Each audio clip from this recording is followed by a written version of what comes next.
បាទសូមគោរពសួរអំពុំបងប្អូនខ្ញុំសុខសប្បាយទេពួកខ្ញុំ3នាក់មានថា3នាក់ទាំងអស់គ្នាទាំងតែបងប្អូនបន្តនឹងម្នាក់ចុះ3គឺក៏សុខសប្បាយទេ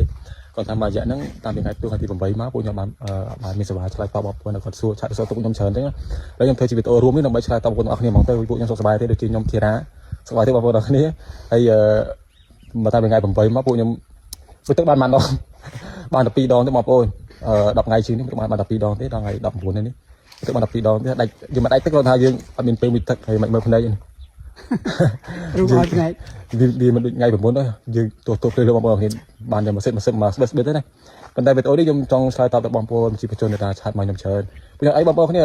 សុខសប្បាយទាំងអស់គ្នាទាំងកងទ័ពជួរមុខនៅសមរភូមិមុំ3មិនថាសមរភូមិ3ទេទាំងអស់សមរភូមិទាំងអស់គឺសុខសប្បាយទាំងអស់គ្នាជូនពរដល់បងប្អូនគ្នាបងប្អូនទេតែនេះខ្ញុំចុះមកយកអាវ៉ាន់នៅកន្លែងនេះបន្តិចខ្ញុំឡើងទៅលើវិញបងប្អូនខ្ញុំឡើងទៅលើវិញអត់មានសេវាលេបងប្អូនដាច់សេវាផឹងហ្មង